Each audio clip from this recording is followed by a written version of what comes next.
જય શ્રી રામ. આજના દિને માત્ર શોર્ટ એન્ડ સ્વીટ એક વાત બહુ સરસ આજે એક પ્રવચનમાં સાંભળ્યું, તે જ આપની સમક્ષ મૂકું છું. એક સંદેશ એમાં એવો હતો માત્ર,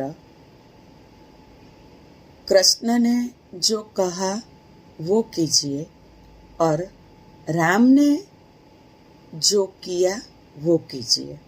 અને આ વાત એટલી સુંદર રીતે રજૂ અહીંયા આપણી સમક્ષ થાય છે કે ખરેખર કૃષ્ણને કોઈ નહીં સમજી શકે.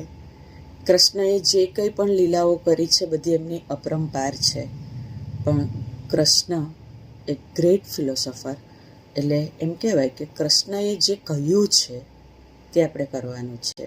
પણ શ્રી રામ આજના દિને સૌને રામનવમીની ખૂબ ખૂબ શુભકામનાઓ, શુભેચ્છાઓ. શ્રી રામ એ મર્યાદા પુરુષોત્તમ, અને આજે આ સમયની અંદર આપણે આધુનિક ટેકનોલોજીનો સમય કહીએ અથવા તો ઘણા વડીલોના મુખે સાંભળવા મળે છે કે કળિયુગ આવી ગયો છે, બરાબર. તો આજના સમયની અંદર મર્યાદા પુરુષોત્તમ શ્રી રામને આપણે કઈ રીતના લેવાના છે? મર્યાદા પુરુષોત્તમ શ્રી રામ, તો મર્યાદા શેની? સંબંધોની મર્યાદા. આજે ઘણી બધી જગ્યાએ સંબંધોની મર્યાદા ચૂકાઈ છે અને ઘણા કુકર્મના માર્ગે લોકો આગળ વધી ગયા છે. એટલે સૌથી પહેલાં લિમિટેશન. આ લિમિટેશન એટલે મર્યાદા. દરેક વ્યક્તિએ પોતાની લિમિટેશન જાણતા હોવું ખૂબ જરૂરી છે. દરેકને તમારા પ્લસ પોઈન્ટ, માઇનસ પોઈન્ટ તમને ખબર હોવી જ જોઈએ. મારી મર્યાદા ક્યાં આવે છે, મારી કઈ કઈ બાબતમાં મારી કઈ મર્યાદા છે મને ખબર હોવી જોઈએ. એ મર્યાદાને પાર મારે જવાનું નથી, એમ વ્યક્તિએ પોતાની લિમિટેશન સમજવાની છે. ત્યાર પછી સંબંધોની લિમિટેશન. દોસ્તીનો સંબંધ છે, મા દીકરીનો સંબંધ છે, બાપ દીકરીનો સંબંધ છે, પતિ પત્નીનો સંબંધ છે. દરેક સંબંધની અંદર મર્યાદા હોય ને હોય જ, અને આ મર્યાદા જરૂરી છે. અને તેથી જ આપણે જો શ્રીરામનું જીવન ચરિત્ર જોઈએ તો કેટલી સરસ લિમિટેશનની અંદર એમણે એક પત્નીત્વને મહત્ત્વ આપ્યું છે. આજે એટલા માટે રજૂ કરવું પડે છે કે છેલ્લા 10 દિવસથી 15 દિવસથી તમે ન્યૂઝપેપર વાંચો, તમે ટીવી ઓપન કરીને ટીવીના સમાચાર જુઓ, ઠેર ઠેર પતિ પત્ની પ્રેમી અને કત્લ આ શબ્દ આવે છે.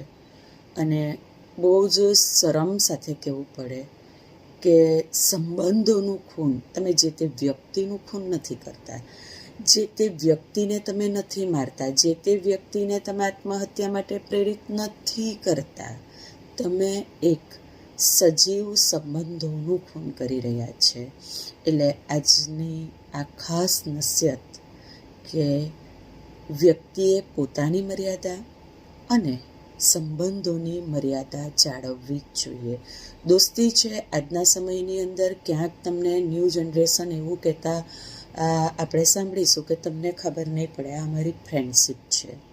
તો મિત્રો, મિત્રતા, દોસ્તી, ફ્રેન્ડશીપની પણ એક મર્યાદા હોય ને હોય જ, અને એ મર્યાદાના દાયરામાં જ આપણે મિત્રતા નિભાવીએ તો દીપી ઉઠે. તો એ કૃષ્ણ અને સુદામાની જે મૈત્રી છે એના ઉદાહરણો અપાય.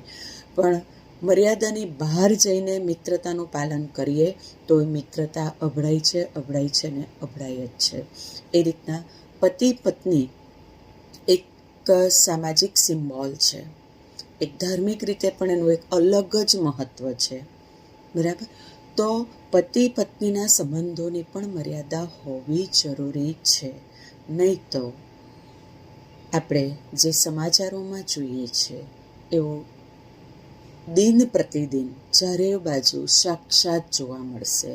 એટલે શ્રી રામના જીવનમાંથી 2 શબ્દને આપણે આજે પકડી લઈએ, એક તો મર્યાદા અને એક પત્નીત્વ.